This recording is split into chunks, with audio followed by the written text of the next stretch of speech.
So today I'm going to share the first chapter of this book, Camille, with you. It's a book that's available on Amazon, and it's set in Paris.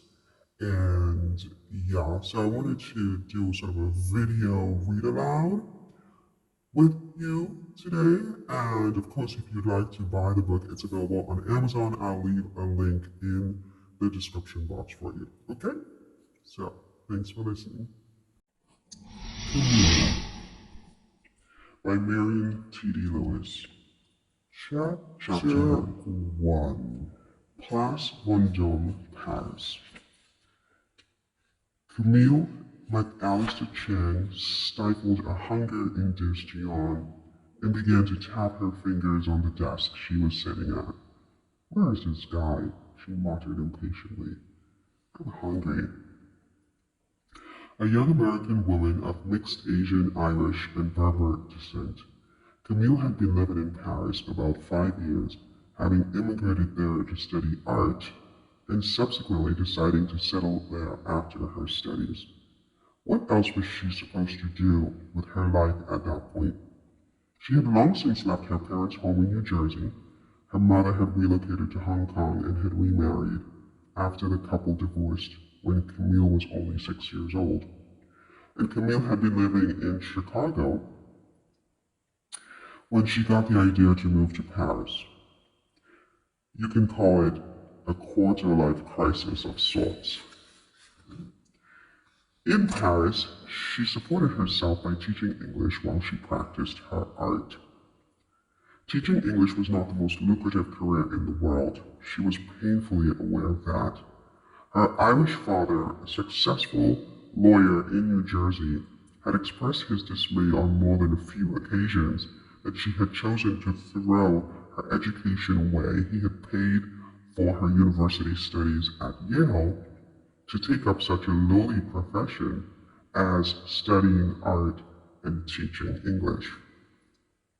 But she did not care to return to the US anytime soon, and she certainly was not going to live her life according to her father's rules anymore. She loved her life in Paris. She was starting a new gig at a posh white shoe international law firm on Place Vendôme, and if things worked out, this contract would last a full year. Her job was to help the lawyers improve their legal English. All in all, there were 5 attorneys on this assignment, and she had already seen 3 for the day. The next guy had a 30-minute module, and there was a woman after him, also for 30 minutes. After that, she could leave. 1 more hour. It was a lot, but it could have been worse. Though it would not be a minute too soon when it was all over because she was on the verge of collapsing from hunger. "This all fruit and veggie diet is for the birds," she mumbled, getting up to pour herself some coffee in a white porcelain teacup. "I need more carbs." She had been trying out a new diet for a week that had left her with very little energy.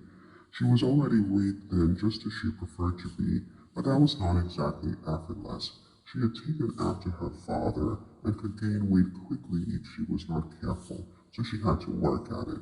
But she had made a mental note that she would return to her normal diet as soon as she got home. She was just absolutely over sugar.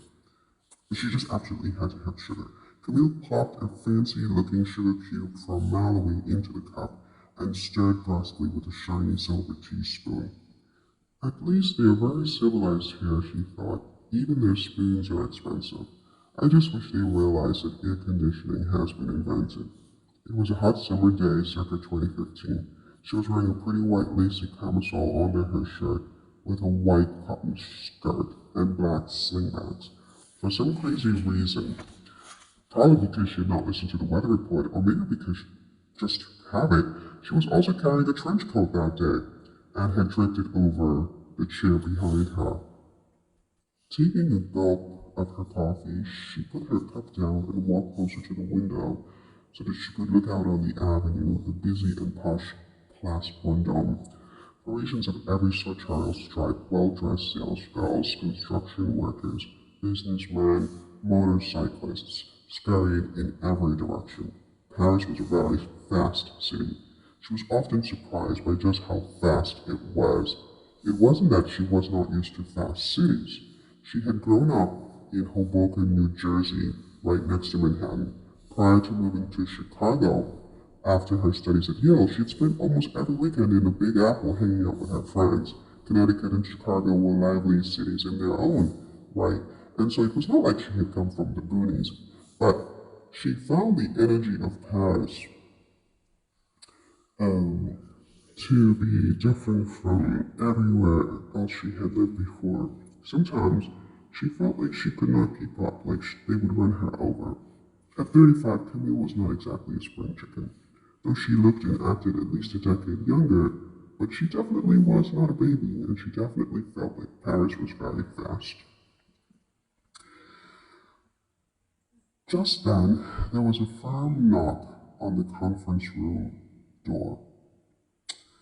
Quickly gulping down the rest of her coffee, she patted her mouth dry and walked towards the door. "Come in," she said in her most authoritative voice. The door opened, and she was face to face with Edward Lagarde.